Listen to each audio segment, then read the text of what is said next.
हाँ जी दोस्तों, स्वागत करते हैं ਤੁਹਾਡਾ ਆਪਣੇ ਇਸ YouTube ਚੈਨਲ ਜਿਸ ਦਾ ਨਾਮ ਹੈ ਜੀ ਸਟੱਡੀ ਇਨਸਾਈਡਰ। ਡਿਸਕਸ ਕਰਾਂਗੇ ਜੀ ਥਰਡ ਪਾਰਟ ਬਾਈਨੋਮੀਅਲ ਥਿਓਰਮ ਦਾ। ਕਾਫੀ ਜ਼ਿਆਦਾ ਇੰਟਰਸਟਿੰਗ ਤੇ ਇੰਪੋਰਟੈਂਟ ਹੈ ਜੀ, ਕਾਫੀ ਵਧੀਆ ਵੀਡੀਓ ਰਹੇਗੀ। ਸਾਰਿਆਂ ਨੇ ਵੀਡੀਓ ਨੂੰ ਲਾਈਕ ਅਤੇ ਸ਼ੇਅਰ ਜ਼ਰੂਰ ਕਰਨਾ, ਕਮੈਂਟ ਕਰਕੇ ਜ਼ਰੂਰ ਦੱਸਣਾ ਕਿਸ ਤਰ੍ਹਾਂ ਲੱਗੀ ਅਤੇ ਬਾਕੀ ਵੀਡੀਓਜ਼ ਨੂੰ ਵੀ ਜ਼ਰੂਰ ਸ਼ੇਅਰ ਕਰਨਾ। ਬਾਕੀ ਪਲੇਲਿਸਟ ਬਣੀ ਹੋਈ ਹੈ, ਜਾ ਕੇ ਵਿਜ਼ਿਟ ਕਰਕੇ ਚੈੱਕ ਕਰਕੇ ਦੇਖ ਸਕਦੇ ਹੋ। ਕਾਫੀ ਸਾਰੇ ਟੌਪਿਕ ਆਪਾਂ ਕਵਰ ਕਰ ਚੁੱਕੇ ਹਾਂ ਤੇ ਜੇ ਤੁਸੀਂ ਨਵੇਂ ਵਿਜ਼ਿਟ ਕਰ ਰਹੇ ਹੋ ਤਾਂ ਚੈਨਲ ਨੂੰ ਜ਼ਰੂਰ ਸਬਸਕ੍ਰਾਈਬ ਕਰਿਓ। ਅੱਜ ਦੀ ਆਪਣੀ ਵੀਡੀਓ ਰਹੇਗੀ ਬਾਈਨੋਮੀਅਲ ਦਾ ਥਰਡ ਪਾਰਟ। ਠੀਕ ਹੈ, ਕਾਫੀ ਵਧੀਆ ਆਪਾਂ ਟ੍ਰਿਕਸ ਦੇਖਾਂਗੇ।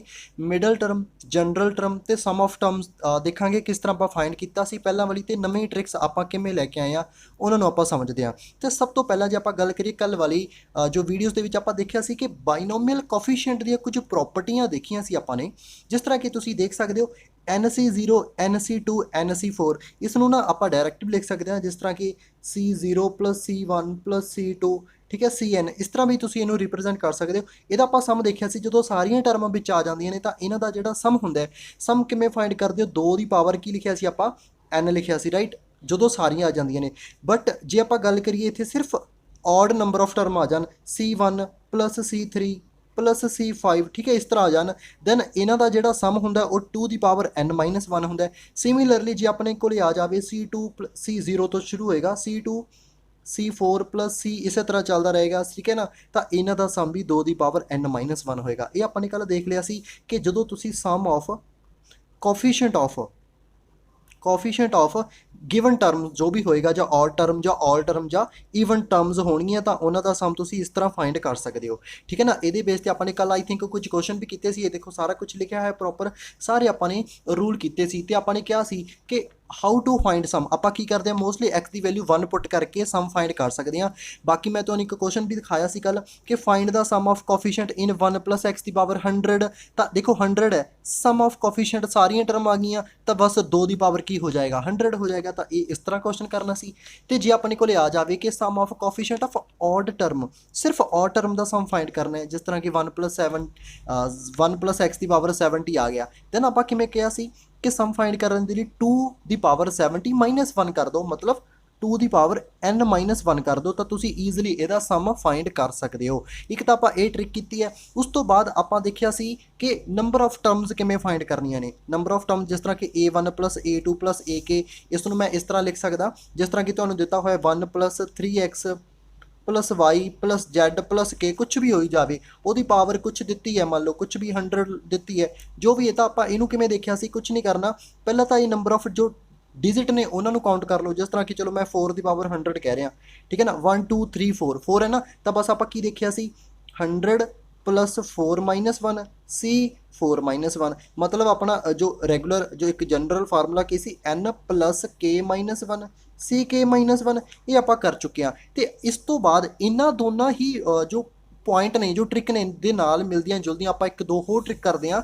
ਜਿਸ ਤਰ੍ਹਾਂ ਕਿ ਤੁਸੀਂ ਦੇਖ ਸਕਦੇ ਹੋ, ਨੰਬਰ ਆਫ ਟਰਮਸ ਨੂੰ ਫਾਈਂਡ ਕਰਨ ਦਾ ਇੱਕ ਹੋਰ ਮੈਥਡ ਹੈ। ਕਈ ਵਾਰੀ ਆਪਾਂ ਨੂੰ ਕੁਐਸਚਨ ਆ ਜਾਂਦਾ ਇਸ ਤਰ੍ਹਾਂ ਦਾ, ਕਹਿੰਦੇ x + a the power n + x - a the power n, and n ਤੁਹਾਨੂੰ ਔਡ ਵੀ ਦਿੱਤਾ ਹੋ ਸਕਦਾ, ਈਵਨ ਵੀ ਦਿੱਤਾ ਹੋ ਸਕਦਾ, ਆਪਾਂ ਦੋਨੋਂ ਕਰਦੇ ਹਾਂ, ਠੀਕ ਹੈ ਨਾ। ਜੇ ਕਹਿੰਦੇ ਆਪਾਂ ਨੂੰ ਇਹਦੀ ਵੈਲਿਊ ਔਡ ਦਿੱਤੀ ਹੈ, ਮੀਨਸ ਇੱਥੇ n ਔਡ ਹੈ, ਚਾਹੇ ਇੱਥੇ ਮਾਈਨਸ ਹੋਵੇ ਚਾਹੇ ਇੱਥੇ ਪਲੱਸ ਹੋਵੇ, ਠੀਕ ਹੈ। ਤਾਂ ਇਹਨਾਂ ਲਈ ਕੀ ਰੂਲ ਹੈ? = n + 1/2 n + 1/2। ਇਹ ਆਇਆ ਕੀ ਹੈ ਜੀ? ਇਹ ਨੰਬਰ ਆਫ ਟਰਮਸ ਆ ਰਹੀਆਂ ਨੇ, ਮੈਂ ਉੱਪਰ ਲਿਖ ਦਿੰਦਾ ਇੱਥੇ। ਇਹ ਕੀ ਆ ਫਾਈਂਡ ਕਰ ਰਹੇ ਹਾਂ ਆਪਾਂ?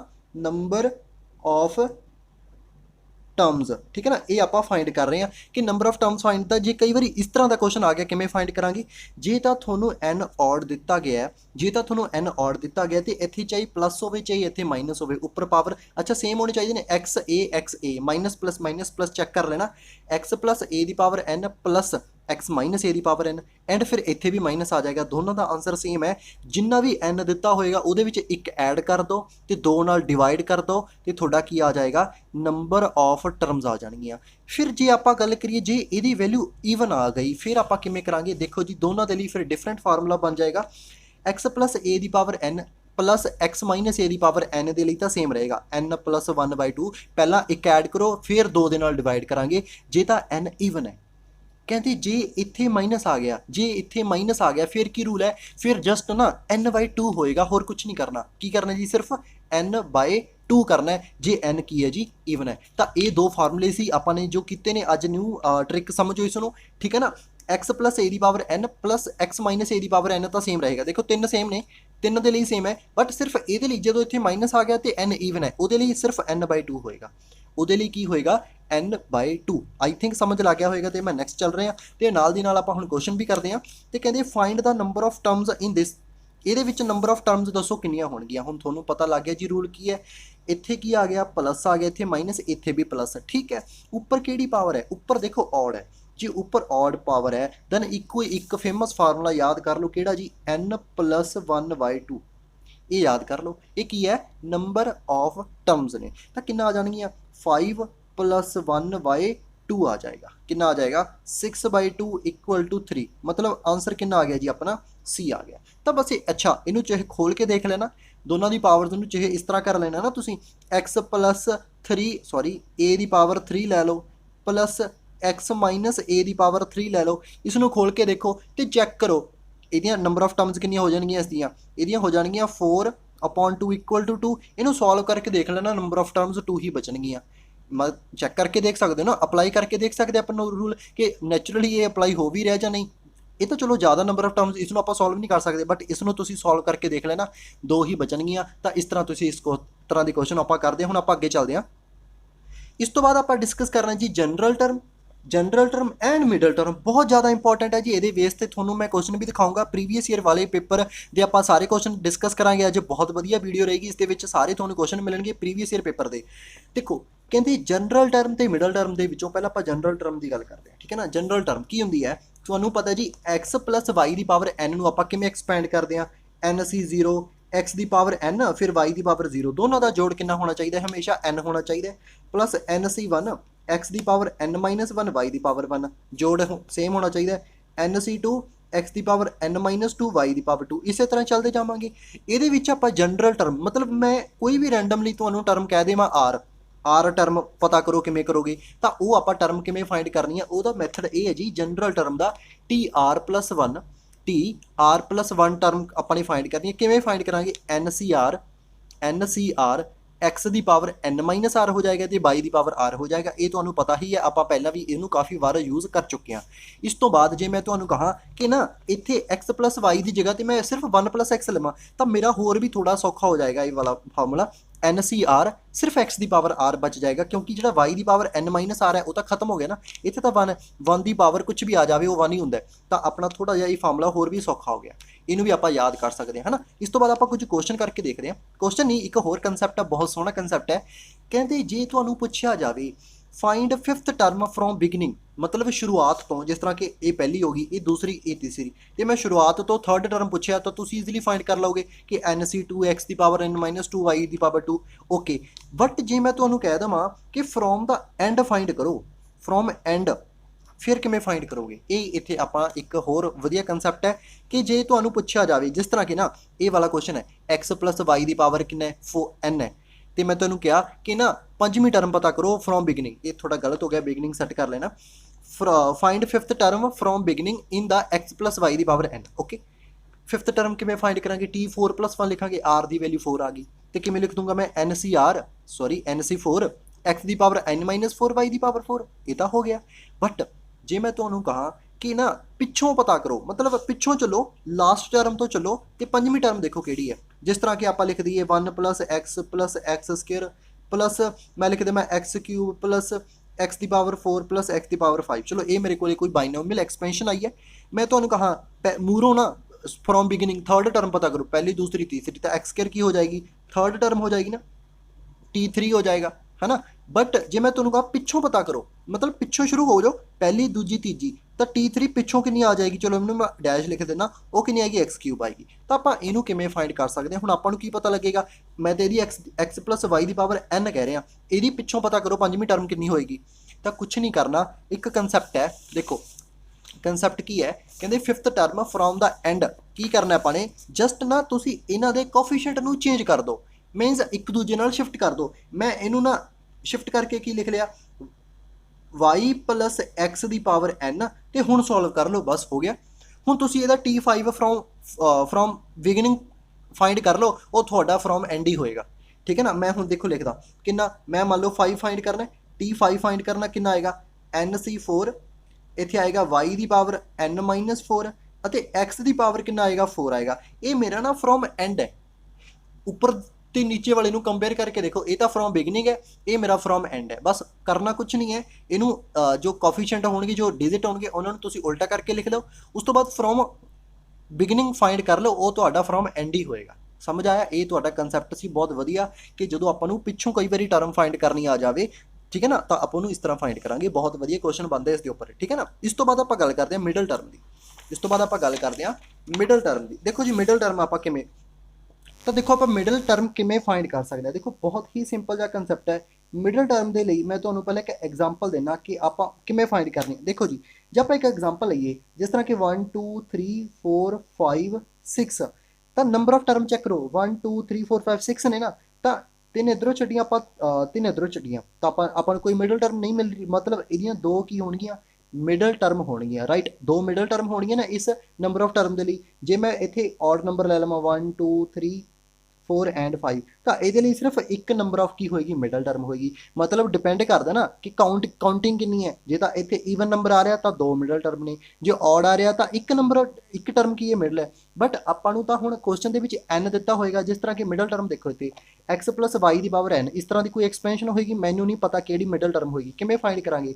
ਕਹਿੰਦੇ ਜਦੋਂ ਤਾਂ n ਦੀ ਵੈਲਿਊ ਈਵਨ ਹੋ ਗਈ, ਜਦੋਂ n ਦੀ ਵੈਲਿਊ ਕੀ ਹੋ ਗਈ, ਈਵਨ ਹੋ ਗਈ। ਚਲੋ ਮੈਂ ਇੱਕ ਐਗਜ਼ਾਮਪਲ ਲਈ 1 + x ਦੀ ਪਾਵਰ ਕਿੰਨਾ ਲਿਆ ਮੈਂ, ਚਲੋ ਆਪਾਂ ਈਵਨ ਲੈ ਰਹੇ ਹਾਂ ਤਾਂ ਮੈਂ 6 ਲੈ ਲਿਆ, ਠੀਕ ਹੈ ਨਾ। ਜਦੋਂ ਤੁਸੀਂ ਇਸ ਨੂੰ ਖੋਲੋਗੇ ਨਾ, ਜਦੋਂ ਤੁਸੀਂ ਇਸ ਨੂੰ ਖੋਲੋਗੇ ਤਾਂ ਨੰਬਰ ਆਫ ਟਰਮ ਚੈੱਕ ਕਰੋ ਕਿੰਨੀਆਂ ਹੋਣਗੀਆਂ। ਨੰਬਰ ਆਫ ਟਰਮ ਕਿੰਨੀਆਂ ਹੋਣਗੀਆਂ, 6 + 1 = 7 ਹੋਣਗੀਆਂ। 7 ਕੀ ਹੈ ਜੀ, ਇੱਕ ਔਡ ਨੰਬਰ ਹੈ। ਤਾਂ ਮੈਂ ਹੁਣੀ ਦੱਸ ਕੇ ਚੁੱਕਿਆ ਕਿ ਜਦੋਂ ਵੀ ਔਡ ਨੰਬਰ ਆਉਂਦਾ ਹੈ ਤਾਂ ਔਡ ਨੰਬਰ ਦੇ ਲਈ ਮਿਡਲ ਟਰਮ 1 ਹੁੰਦੀ ਹੈ।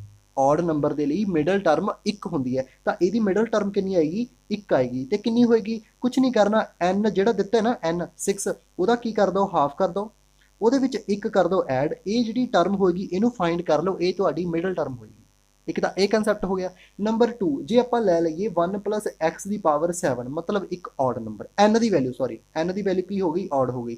ਬਟ ਆਪਾਂ ਨੂੰ ਕੀ ਤੋਂ ਮਤਲਬ ਹੈ, ਆਪਾਂ ਨੂੰ ਤਾਂ ਨੰਬਰ ਆਫ ਟਰਮ ਤੋਂ ਮਤਲਬ ਹੈ ਜੀ, ਕਿਉਂਕਿ ਆਪਾਂ ਨੂੰ ਤਾਂ ਮਿਡਲ ਟਰਮ ਚਾਹੀਦੀ ਹੈ, ਨੰਬਰ ਆਫ ਟਰਮ ਤੋਂ ਮਿਲੇਗੀ। ਤਾਂ ਨੰਬਰ ਆਫ ਟਰਮ ਦੇਖੋ ਕਿੰਨੀਆਂ ਹੋ ਗਈਆਂ, 7 + 1 = 8। ਪਤਾ ਹੈ ਨਾ, ਇੱਕ ਨੰਬਰ ਆਪਾਂ ਵਧਾ ਦਿੰਨੇ ਹੁੰਦੇ ਆ ਤਾਂ ਹੀ ਨੰਬਰ ਆਫ ਟਰਮ ਆਉਂਦੀਆਂ ਨੇ। ਨੰਬਰ ਆਫ ਟਰਮ ਇੱਕ ਵੱਧ ਹੁੰਦੀ ਹੈ। ਦੈਨ 8 ਕੀ ਹੈ, ਇੱਕ ਈਵਨ ਨੰਬਰ ਹੈ। ਨੰਬਰ ਆਫ ਟਰਮ ਕੀ ਆ ਗਈਆਂ, ਈਵਨ ਆ ਗਈਆਂ। ਤਾਂ ਫਿਰ ਮਿਡਲ ਟਰਮ ਕਿੰਨੀਆਂ ਹੋਣਗੀਆਂ, 2। ਕਿਵੇਂ ਫਾਈਂਡ ਕਰਾਂਗੇ, ਕੁਝ ਨਹੀਂ ਕਰਨਾ, n ਜਿਹੜਾ ਦਿੱਤਾ ਨਾ 7, ਇਹਦੇ ਵਿੱਚ ਇੱਕ ਨੰਬਰ ਐਡ ਕਰ ਦਿਓ ਤੇ ਉਹਦੇ ਵਿੱਚੋਂ ਡਿਵਾਈਡ ਕਰ ਦਿਓ। ਇੱਕ ਤਾਂ ਇਹ ਹੋ ਗਈ, ਇੱਕ ਇਹ ਤੋਂ ਨੈਕਸਟ ਵਾਲੀ, ਇੱਕ ਇਹ ਤੋਂ ਹੀ ਨੈਕਸਟ ਵਾਲੀ, ਮਤਲਬ n + 1/2 ਕਰਕੇ ਉਹਦੇ ਵਿੱਚ ਇੱਕ ਪਲੱਸ ਕਰ ਦਿਓ ਇਹ ਵਾਲੀ ਟਰਮ। ਇਹ ਦੋਨੋਂ ਕੀ ਹੋਣਗੀਆਂ, ਮਿਡਲ ਟਰਮ ਹੋਣਗੀਆਂ। ਇਹ ਦੋਨੋਂ ਕੀ ਹੋਣਗੀਆਂ, ਮਿਡਲ ਟਰਮ ਹੋਣਗੀਆਂ। ਇਹ +1 ਹੈ, ਠੀਕ ਹੈ ਨਾ। ਤਾਂ ਇਸ ਤਰ੍ਹਾਂ ਤੁਸੀਂ ਕਰ ਸਕਦੇ ਹੋ, ਮੈਂ ਲਿਖਿਆ ਵੀ ਹੋਇਆ ਪ੍ਰੋਪਰ, ਦੇਖ ਸਕਦੇ ਹੋ। ਕਹਿੰਦੇ ਵੈਨ n ਇਜ਼ ਈਵਨ, ਮਤਲਬ ਜਿਹੜੀ ਇਹਦੀ ਪਾਵਰ ਹੈ ਨਾ ਉਹ ਈਵਨ ਆ ਗਈ, ਤਾਂ ਨੰਬਰ ਆਫ ਟਰਮ ਕੀ ਹੋ ਗਈਆਂ, ਔਡ ਹੋ ਗਈਆਂ, n + 1 ਕਰਕੇ। ਤਾਂ ਮਿਡਲ ਟਰਮ ਇੱਕ ਆਏਗੀ, ਕਿਹੜੀ, n/2 + 1th ਟਰਮ। ਸਮਝ ਆਇਆ? ਕਹਿੰਦੇ ਜਦੋਂ ਕੀ ਹੋ ਗਿਆ, ਵੈਨ n ਇਜ਼ ਔਡ, ਜੇ n ਔਡ ਹੋ ਗਿਆ ਤਾਂ ਨੰਬਰ ਆਫ ਟਰਮ ਕਿੰਨੀਆਂ ਹੋ ਗਈਆਂ, n + 1 ਈਵਨ ਹੋ ਗਈਆਂ। ਈਵਨ ਦੇ ਲਈ ਦੋ ਹੁੰਦੀਆਂ ਨੇ, ਕਿਹੜੀਆਂ ਕਿਹੜੀਆਂ, ਇੱਕ ਤਾਂ n + 1 ਕਰਾਂਗੇ ਪਹਿਲਾਂ, n + 1 ਕਰਕੇ ਫਿਰ 2 ਨਾਲ ਡਿਵਾਈਡ ਕਰਨਾ, ਕਿ ਹੋਲ ਦੇ ਬ੍ਰੈਕਟ ਹੈ, ਐਂਡ n + 1/2 + 1, ਇੱਕ ਨੰਬਰ ਬਾਅਦ ਵਾਲੀ, ਠੀਕ ਹੈ ਨਾ। ਚਲੋ ਮੈਂ ਇੱਕ ਐਗਜ਼ਾਮਪਲ ਹੋਰ ਦੇ ਦੇਣਾ ਤੁਹਾਨੂੰ, ਜਿਸ ਤਰ੍ਹਾਂ ਕਿ ਆਪਾਂ ਇੱਕ ਲਈ 1 + x + x² + x³। ਇਹ ਕੀ ਹੈ, ਇੱਥੇ ਨੰਬਰ ਆਫ ਟਰਮ ਕਿੰਨੀਆਂ ਨੇ, 1 2 3 4, ਠੀਕ ਹੈ ਨਾ। ਤਾਂ ਚੈੱਕ ਕਰੋ, ਦੋ ਟਰਮ ਆ ਰਹੀਆਂ ਨੇ ਨਾ ਮਿਡਲ, ਨੰਬਰ ਆਫ ਕਿੰਨੀਆਂ ਆ ਰਹੀਆਂ ਨੇ, 2 ਆ ਰਹੀਆਂ ਨੇ। ਤੇ ਜੇ ਆਪਾਂ ਲਈਏ 1 + x + x² ਲਈਏ ਤਾਂ ਸਿਰਫ ਇੱਕ ਮਿਡਲ ਟਰਮ ਆ ਰਹੀ ਹੈ। ਤਾਂ ਨੰਬਰ ਆਫ ਟਰਮ ਤੇ ਮੈਟਰ ਕਰਦਾ, ਇਹ ਸਾਰਾ ਕੰਸੈਪਟ ਕਿਤੇ ਡਿਪੈਂਡ ਕਰਦਾ ਜੀ, ਨੰਬਰ ਆਫ ਟਰਮ ਤੇ, ਠੀਕ ਹੈ ਨਾ। ਤੇ ਆਪਾਂ ਤਾਂ ਬਾਈਨੋਮੀਅਲ ਐਕਸਪੈਂਸ਼ਨ ਦੀ ਕਰਨੀ ਹੈ। ਤਾਂ ਜਿਸ ਤਰ੍ਹਾਂ ਕਿ ਹੁਣ ਤੁਸੀਂ ਕੁਐਸਚਨ ਦੇਖੋਗੇ, ਆਪਾਂ ਇੱਕ ਕੁਐਸਚਨ ਕਰਕੇ ਦੇਖਦੇ ਹਾਂ। ਉਸ ਤੋਂ ਬਾਅਦ ਤੁਹਾਨੂੰ ਕੁਐਸਚਨ ਆਉਂਦਾ ਹੈ ਇਸ ਤਰ੍ਹਾਂ ਦਾ, ਜਿਸ ਤਰ੍ਹਾਂ ਕਿ ਮੈਂ ਤੁਹਾਨੂੰ ਇੱਕ ਕੁਐਸਚਨ ਪਾਇਆ ਹੋਇਆ, ਵੈਸੇ ਇਸ ਦੇ ਵਿੱਚ ਆਪਸ਼ਨ E ਲਿਖੀਆਂ ਨੇ, ਕੋਈ ਦਿੱਕਤ ਨਹੀਂ ਹੈ। ਕਹਿੰਦੇ find the middle term of 1 + x ਦੀ ਪਾਵਰ 6। ਜੇ ਤੁਹਾਨੂੰ ਉੱਪਰ ਕੋਈ ਕੰਸੈਪਟ ਨਹੀਂ ਸਮਝ ਆਇਆ ਨਾ, ਇਹ ਕੁਐਸਚਨ ਦੇਖ ਕੇ ਪੂਰਾ ਸਮਝ ਆ ਜਾਏਗਾ। ਦੇਖੋ 1 + x ਦੀ ਪਾਵਰ 6, ਤੁਸੀਂ ਇਹ ਨਾ 6 ਤਾਂ ਚਲੋ n ਦੀ ਵੈਲਿਊ ਕਿੰਨੀ ਹੈ, 6, ਠੀਕ ਹੈ। ਤੁਸੀਂ ਨਾ ਨੰਬਰ ਆਫ ਟਰਮ ਚੈੱਕ ਕਰੋ, ਨੰਬਰ ਆਫ ਟਰਮਸ ਕਿੰਨੀਆਂ ਹੋਣਗੀਆਂ, 6 + 1 = 7 ਹੋਣਗੀਆਂ ਨਾ। 7 ਕੀ ਹੈ, ਇੱਕ ਔਡ ਨੰਬਰ ਹੈ, ਤਾਂ ਮਤਲਬ ਇੱਕ ਟਰਮ ਆਏਗੀ ਮਿਡਲ ਟਰਮ ਕਿੰਨੀ ਆਏਗੀ, 1। ਉਹ ਕਿਵੇਂ ਆਉਂਦੀ ਹੁੰਦੀ ਹੈ, ਜਦੋਂ ਵੀ ਆਪਾਂ ਔਡ ਦੀ ਗੱਲ ਕਰਦੇ ਹਾਂ ਉਹ ਕਿਵੇਂ ਆਉਂਦੀ ਹੁੰਦੀ ਹੈ, ਤਾਂ ਉਹ ਆਏਗੀ ਜੀ n/2 + 1th ਟਰਮ। ਸਮਝ ਆਇਆ ਨਾ, n/2 + 1th ਟਰਮ, ਇੱਕ ਟਰਮ ਫਾਈਂਡ ਕਰਨੀ ਹੈ। ਓਕੇ, ਤਾਂ 6/2 ਕਿੰਨਾ ਹੋ ਗਿਆ, 3 3 + 1 ਕਿੰਨਾ ਹੋ ਗਿਆ, 4 ਹੋ ਗਿਆ ਨਾ। फोर्थ टर्म किहड़ी होएगी मेरी, ਮਿਡਲ ਟਰਮ ਹੋਏਗੀ। ਤਾਂ ਹੁਣ ਤੁਹਾਡਾ ਕੰਮ ਕੀ ਰਹਿ ਗਿਆ, ਤੁਸੀਂ ਫੋਰਥ ਟਰਮ ਫਾਈਂਡ ਕਰਨੀ ਹੈ। ਤੁਸੀਂ T4 ਫਾਈਂਡ ਕਰਨਾ ਹੈ। T4 ਕਿਵੇਂ ਫਾਈਂਡ ਕਰੋਗੇ, T3 + 1 ਲਿਖ ਕੇ, ਤਾਂ ਕੀ ਲਿਖੋਗੇ 6C3, ਠੀਕ ਹੈ ਨਾ। ਤੇ ਇੱਥੇ ਹੋ ਜਾਏਗਾ 1 ਦੀ ਪਾਵਰ 3 ਐਂਡ x ਦੀ ਪਾਵਰ ਵੀ 3 ਹੋ ਗਿਆ ਨਾ। ਫਿਰ ਤਾਂ 6C3 ਨੂੰ ਫਾਈਂਡ ਕਰ ਲਓ, ਆਈ ਥਿੰਕ ਇਹ 20 ਆਏਗਾ, ਠੀਕ ਹੈ ਨਾ, ਇੰਟੂ x ਦੀ ਪਾਵਰ 3। ਤਾਂ ਇਹ ਆ ਗਿਆ ਤੁਹਾਡਾ ਆਂਸਰ। ਤਾਂ E ਆਂਸਰ ਆ ਗਿਆ। ਮਤਲਬ ਕੰਸੈਪਟ ਸਮਝੋ। ਮੈਂ ਤੁਹਾਨੂੰ ਦੁਬਾਰਾ ਦੱਸ ਦੇਣਾ ਹੈ ਮੈंने ਕੁਐਸਚਨ ਕਿਵੇਂ ਕੀਤਾ। ਮੈਨੂੰ ਕਿਹਾ ਗਿਆ ਸੀ ਕਿ 1 + x ਦੀ ਪਾਵਰ 6 ਦੀ ਨਾ ਮਿਡਲ ਟਰਮ ਫਾਈਂਡ ਕਰੋ। 6 ਤਾਂ ਠੀਕ ਹੈ, ਹੁਣ ਆਪਾਂ ਇਹ ਤਾਂ ਨਹੀਂ ਕਹਿੰਦੇ ਕਿ ਇੱਥੇ ਪਾਵਰ 6 ਆ ਗਈ ਤਾਂ ਇਹਦੀਆਂ 2 ਮਿਡਲ ਟਰਮ ਹੋਣਗੀਆਂ, ਨਹੀਂ, ਇਹਦੀਆਂ ਨੰਬਰ ਆਫ ਟਰਮ ਚੈੱਕ ਕਰੋ। ਨੰਬਰ ਆਫ ਟਰਮ ਕਿੰਨੀਆਂ ਹੋਣਗੀਆਂ, ਨੰਬਰ ਆਫ ਟਰਮ ਇਹਦੀਆਂ 7 ਹੋਣਗੀਆਂ, ਜੋ ਕਿ ਇੱਕ ਔਡ ਨੰਬਰ ਹੈ। ਜੇ ਔਡ ਨੰਬਰ ਆ ਗਿਆ ਤਾਂ ਇੱਕ ਮਿਡਲ ਟਰਮ ਹੋਏਗੀ। ਇੱਕ ਮਿਡਲ ਟਰਮ ਆਏਗੀ ਕਿਵੇਂ, ਤੁਸੀਂ ਕੀ ਕਰਨਾ ਹੈ ਜੀ, ਜਸਟ ਔਡ ਨੰਬਰ ਦੇ ਲਈ ਕਿਵੇਂ ਫਾਈਂਡ ਕਰਦੇ ਆ, n/2 + 1, ਤਾਂ ਲਿਖੋ 6/2 + 1 ਕਿੰਨਾ ਆ ਗਿਆ ਜੀ, ਫੋਰਥ ਟਰਮ ਆ ਗਈ। ਫੋਰਥ ਟਰਮ ਨੂੰ ਕਿਵੇਂ ਫਾਈਂਡ ਕਰਾਂਗੇ, T4 = ਕਿਵੇਂ ਲਿਖਦਾ ਮੈਨੂੰ 3 + 1, ਤਾਂ ਕਿੰਨਾ r ਦੀ ਵੈਲਿਊ 3 ਆ ਗਈ ਨਾ। ਤਾਂ 6C3 1 the power 3 and x ਦੀ ਪਾਵਰ ਵੀ 3, 3 - 3 6 - 3 ਵੀ ਤਾਂ 3 ਹੁੰਦਾ ਨਾ। ਤਾਂ ਕਿੰਨਾ ਆਏਗਾ ਇਹ 20x ਦੀ ਪਾਵਰ ਕਿਊਬ ਮੇਰਾ ਆਂਸਰ ਆ ਗਿਆ। ਆਈ ਹੋਪ ਸਮਝ ਲੱਗ ਗਿਆ ਹੋਏਗਾ। ਕੰਸੈਪਟ ਮੇਰੇ ਵੱਲੋਂ ਡਨ ਹੈ। ਉਸ ਤੋਂ ਬਾਅਦ ਮੈਂ ਨੈਕਸਟ ਕੁਐਸਚਨ ਕਰ ਦਿਆਂ।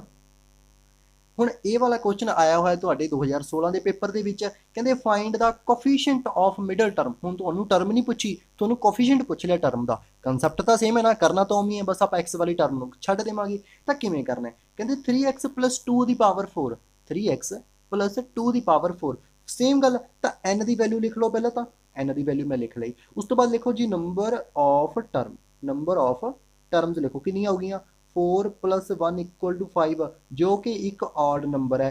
ਜਦੋਂ ਫਿਰ ਔਡ ਨੰਬਰ ਆ ਗਿਆ ਤਾਂ ਇੱਕ ਮਿਡਲ ਟਰਮ ਹੋਏਗੀ। ਸਾਰੇ ਯਾਦ ਰੱਖ ਲਓ ਜੀ, ਇੱਕ ਮਿਡਲ ਟਰਮ ਹੋਏਗੀ ਜਦੋਂ ਔਡ ਨੰਬਰ ਆ ਗਿਆ। ਕਿਉਂ 1 1 1 1 1, ਠੀਕ ਹੈ। ਕਿੰਨੀ ਹੋ ਗਿਆ ਇਹ 1 2 3 4 5, 2 ਇਧਰੋਂ ਛੱਡ ਦੋ, 2 ਇਧਰੋਂ ਛੱਡ ਦੋ, ਵਿਚਾਲੇ ਇੱਕ ਬਚ ਗਿਆ ਨਾ। ਮਤਲਬ ਇੱਕ ਮਿਡਲ ਟਰਮ ਹੋਏਗੀ, ਠੀਕ ਹੈ, ਜਦੋਂ ਔਡ ਨੰਬਰ ਆਫ ਟਰਮ ਆ ਗਈ। ਕਿਵੇਂ ਫਾਈਂਡ ਕਰਾਂਗੇ, ਸੇਮ ਪ੍ਰੋਸੈਸ ਕਰੋ। ਤਾਂ ਕੀ ਕਰਨਾ ਜੀ, n/2 + 1th ਟਰਮ ਕਿਹੜੀ ਹੋਏਗੀ, ਮਿਡਲ ਹੋਏਗੀ। ਹੁਣ n ਕਿੰਨਾ 4 ਹੈ, 4/2 ਕਿੰਨਾ ਹੋ ਗਿਆ ਜੀ 3 ਹੋ ਗਿਆ, 4/2 2 ਹੋ ਗਿਆ, +1 ਕੀ ਹੋ ਗਿਆ, ਥਰਡ ਟਰਮ ਕਿਹੜੀ ਹੋਏਗੀ ਮੇਰੀ, ਮਿਡਲ ਹੋਏਗੀ। ਇਹਨੂੰ ਖੋਲ ਕੇ ਦੇਖ ਲਓ, ਇਹਨੂੰ ਖੋਲ ਕੇ ਦੇਖ ਲਓ, 5 ਟਰਮ ਆਉਣਗੀਆਂ, ਥਰਡ ਟਰਮ ਹੀ ਹੋਏਗੀ ਨਾ ਮਿਡਲ। ਸਿੰਪਲ ਹੀ ਗੱਲ ਹੈ, 1 2 3 ਥਰਡ ਟਰਮ ਹੀ ਹੋਏਗੀ। 5 ਟਰਮ ਦੇ ਵਿੱਚੋਂ ਥਰਡ ਟਰਮ ਹੋਏਗੀ ਜਿਹੜੀ ਮਿਡਲ ਹੁੰਦੀ ਹੈ। ਇਹ ਤਾਂ ਵੈਸੇ ਆਪਾਂ ਨੂੰ ਕੋਈ ਜ਼ਿਆਦਾ ਸੋਚਣ ਵਾਲੀ ਹੈ ਨਹੀਂ ਸੀ, ਕਰਨ ਵਾਲਾ ਕੰਸੈਪਟ, ਫਿਰ ਵੀ ਪਤਾ ਹੋਣਾ ਚਾਹੀਦਾ ਕਿ ਕੰਸੈਪਟ ਕੀ ਹੈ। ਤੇ ਥਰਡ ਟਰਮ ਕਿਵੇਂ ਫਾਈਂਡ ਕਰਾਂਗੇ, T3 ਫਾਈਂਡ ਕਰੋਗੇ ਨਾ। T3 ਨੂੰ ਲਿਖਾਂਗੇ ਕਿਵੇਂ, T2 + 1, r ਦੀ ਵੈਲਿਊ ਕਿੰਨੀ ਆ ਗਈ, ਇੱਕ ਨੰਬਰ ਘੱਟ ਜਾਂਦੀ ਹੈ ਨਾ r ਦੀ ਵੈਲਿਊ, ਤਾਂ r ਦੀ ਵੈਲਿਊ 2 ਆ ਗਈ। ਤਾਂ ਲਿਖ ਦਿਓ ਫਿਰ NCR ਮਤਲਬ 4C2, ਠੀਕ ਹੈ ਨਾ। ਐਂਡ ਉਸ ਤੋਂ ਬਾਅਦ 3x ਦੀ ਵੈਲਿਊ ਕਿੰਨੀ ਹੋਏਗੀ, ਦੋਨੋਂ ਦਾ ਡਿਫਰੈਂਸ ਕਿੰਨਾ 2, ਐਂਡ 2 ਦੀ ਵੈਲਿਊ ਕਿੰਨੀ ਆਏਗੀ, r ਮਤਲਬ 2 ਹੋ ਗਿਆ। ਫਿਰ ਤਾਂ ਕਿੰਨਾ ਆ ਗਿਆ, 4C2 ਦੀ ਵੈਲਿਊ ਸੋਲਵ ਕਰਕੇ ਦੇਖ ਲੈਣਾ ਜੀ, 4 × 3, 4 × 3 ਹੋ ਗਿਆ, 2 ਨਾਲ 2 ਕੈਂਸਲ ਹੋ ਗਿਆ, ਨੀਚੇ ਫਿਰ 2 ਆ ਗਿਆ, ਇੰਟੂ 3 ਦੀ 3 ਸਕੇਅਰ ਕਿੰਨਾ ਹੋ ਜਾਏਗਾ 9, ਐਂਡ 4 ਦਾ ਸਕੇਅਰ ਹੋ ਜਾਏਗਾ 4 ਇੰਟੂ x ਸਕੇਅਰ ਹੋ ਜਾਏਗਾ, ਠੀਕ ਹੈ। ਤਾਂ ਇਹਨੂੰ ਸੋਲਵ ਕਰਦੇ ਆਪਾਂ 2, ਐਂਡ ਇੱਥੇ ਆ ਗਿਆ ਜੀ 6 into 9 into 4 into x square, ਇਹ ਆ ਗਿਆ ਨਾ। ਤਾਂ ਇਹਨੂੰ ਆਪਾਂ ਨੇ ਕੀ ਕਰਨਾ ਹੈ, ਸੋਲਵ ਕਰਨਾ ਹੈ। ਚੈੱਕ ਕਰਕੇ ਦੇਖ ਲਿਓ 216x ਸਕੇਅਰ ਆਏਗਾ, ਬਟ ਆਪਾਂ ਨੂੰ ਤਾਂ ਕੋਫੀਸ਼ੀਐਂਟ ਚਾਹੀਦਾ। ਕੋਫੀਸ਼ੀਐਂਟ ਕਿੰਨਾ ਆ ਗਿਆ 216, ਤਾਂ ਚੈੱਕ ਕਰ ਲਓ ਜੀ, ਸੀ ਆਂਸਰ ਆ ਗਿਆ। ਬੜਾ ਹੀ ਸਿੰਪਲ ਕੁਐਸਚਨ ਆਇਆ ਸੀ 2016 ਦੇ ਪ੍ਰੀਵੀਅਸ ਈਅਰ ਪੇਪਰ ਦੇ ਵਿੱਚ।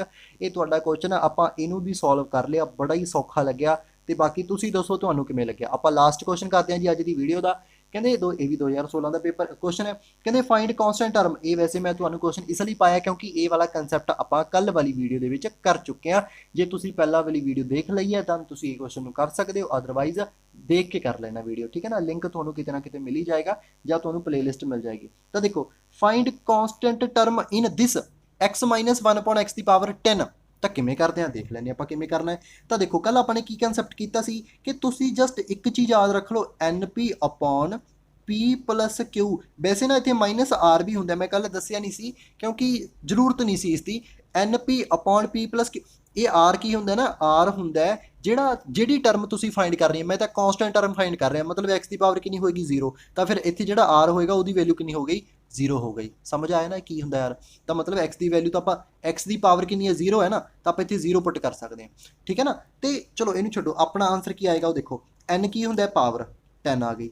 p ਕੀ ਹੁੰਦਾ, ਪਹਿਲੇ ਵਾਲੀ x ਦੀ ਪਾਵਰ ਕਿੰਨੀ ਹੋ ਗਈ 1 - 0 ਡਿਵਾਈਡ ਬਾਈ p ਕਿੰਨਾ, p ਦੀ ਵੈਲਿਊ 1 ਹੈ, ਪਲੱਸ ਕਿਊ ਦੀ ਵੈਲਿਊ ਕਿੰਨੀ ਹੈ, ਉਹ ਵੀ 1 ਹੈ, ਤਾਂ ਕਿੰਨਾ ਆ ਗਿਆ। ਅੱਛਾ ਪਤਾ ਹੈ ਨਾ ਸਾਰੇ ਨੂੰ ਪੀ ਪਲੱਸ ਕਿਊ ਕੀ ਹੁੰਦਾ, ਮੈਂ ਦੱਸ ਦਊਂਗਾ। ਤਾਂ ਕਿੰਨਾ ਆ ਜਾਏਗਾ, ਇਹ 5 ਆ ਜਾਏਗਾ। ਤੇ ਹੁਣ ਇਹ 5 ਕੀ ਹੈ, ਇਹ 5 ਆ ਗਿਆ ਤੁਹਾਡੇ ਕੋਲੇ ਆਰ ਦੀ ਵੈਲਿਊ, ਜਿਹੜਾ ਆਪਾਂ ਟਰਮ ਵਾਲਾ ਲੈਂਦੇ ਆ, ਇਹਨੂੰ ਆਰ ਤੁਸੀਂ ਹੋਰ ਕਹਿ ਲਿਓ, ਠੀਕ ਹੈ ਨਾ। ਇਹ ਆਪਾਂ ਲੈਣੇ ਹੁੰਦੇ ਆ ਟਰਮ ਵਾਲਾ, ਮਤਲਬ ਆਰ ਆਪਾਂ ਜਿਹੜਾ ਫਾਰਮੂਲੇ 'ਚ ਯੂਜ਼ ਕਰਦੇ ਆ, ਠੀਕ ਹੈ ਨਾ। ਤੇ ਜਿਹੜਾ ਆਪਾਂ ਆਰ ਯੂਜ਼ ਕਰਦੇ ਆ ਤਾਂ ਫਿਰ ਆਪਾਂ ਟਰਮ ਕਿੰਨੀ ਫਾਈਂਡ ਕਰਾਂਗੇ, ਆਪਾਂ ਨੂੰ ਟਰਮ 6ਵੀਂ ਫਾਈਂਡ ਕਰਨੀ ਪਏਗੀ, ਮਤਲਬ 6th ਟਰਮ T6। ਇਹਨੂੰ +1 ਕਰਕੇ ਦੇਖੋ ਕਿੰਨਾ ਆ ਜਾਏਗਾ, T6 ਆ ਜਾਏਗਾ। ਮਤਲਬ ਜਿਹੜੀ 6ਵੀਂ ਟਰਮ ਹੋਏਗੀ, ਜਿਹੜੀ 6ਵੀਂ ਟਰਮ ਹੋਏਗੀ ਉਹ ਕਿਹੜੀ ਹੋਏਗੀ, ਕਾਂਸਟੈਂਟ, ਮਤਲਬ independent of x। Independent term find ਕਰ ਰਹੇ ਨਾ, ਇਹ ਸੇਮ ਹੀ ਥਿੰਗ ਹੋ ਗਈ।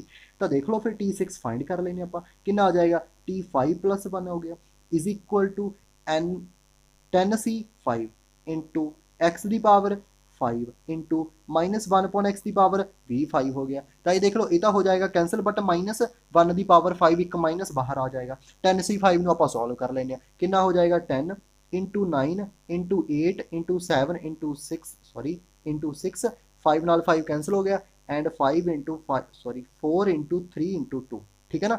ਤਾਂ ਦੇਖੋ ਕੀ ਹੋ ਗਿਆ ਜੀ, ਇਹ 6 ਦੇ ਨਾਲ ਤਾਂ 6 ਕੈਂਸਲ ਹੋ ਗਿਆ, ਠੀਕ ਹੈ। ਤੇ ਇਹ ਹੋ ਗਿਆ 2 ਤੇ, ਇਹ ਗਿਆ 5 ਤੇ, ਠੀਕ ਹੈ, 2 ਤੇ ਗਿਆ ਇਹ ਵੀ।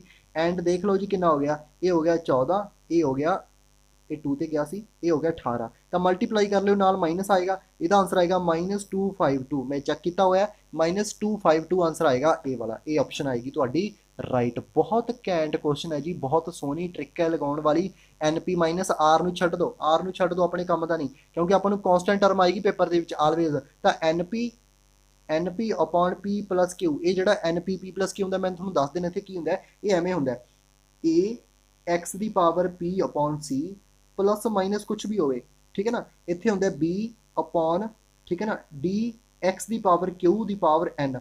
ਇਸ ਤਰ੍ਹਾਂ ਦਾ ਕੁਐਸਚਨ ਆ ਗਿਆ, ਮਤਲਬ ਆਪਾਂ ਤਾਂ ਇੱਕ ਤਾਂ x ਦੀ ਪਾਵਰ ਚਾਹੀਦੀ ਹੈ, ਇੱਕ A ਵਾਲੀ x ਦੀ ਪਾਵਰ ਚਾਹੀਦੀ ਹੈ, ਇੱਕ ਤੁਹਾਨੂੰ ਉੱਪਰ ਵਾਲੀ ਪਾਵਰ ਚਾਹੀਦੀ ਹੈ, ਹੋਰ ਕੁਝ ਨਹੀਂ ਚਾਹੀਦਾ। A B C D ਕੁਝ ਵੀ ਹੋਵੇ ਕਾਂਸਟੈਂਟ, ਉਹ ਆਪਾਂ ਨੂੰ ਐਵੇਂ ਛੱਡ ਦੇਵਾਂਗੇ। ਆਪਾਂ ਨੂੰ ਤਾਂ ਕਾਂਸਟੈਂਟ ਟਰਮ ਚਾਹੀਦੀ ਸੀ, ਆਪਾਂ ਨੇ ਫਾਈਂਡ ਕਰ ਲਈ, ਉਹਦਾ ਕੋਫੀਸ਼ੀਐਂਟ ਵੀ ਆ ਗਿਆ। ਦੇਖੋ ਫਾਈਂਡ ਕਾਂਸਟੈਂਟ ਟਰਮ ਹੀ ਤਾਂ ਆ ਗਈ ਨਾ ਇੱਕ ਤਰ੍ਹਾਂ ਦੀ, ਮਤਲਬ ਉਹਦਾ ਕੋਫੀਸ਼ੀਐਂਟ ਆ ਗਿਆ, ਜਾਂ ਕਾਂਸਟੈਂਟ ਟਰਮ ਕਹਿ ਲਓ, ਜੋ ਵੀ ਕਹਿ ਲਓ, ਕਿਉਂਕਿ x ਦੀ ਪਾਵਰ ਤਾਂ 0 ਹੈ।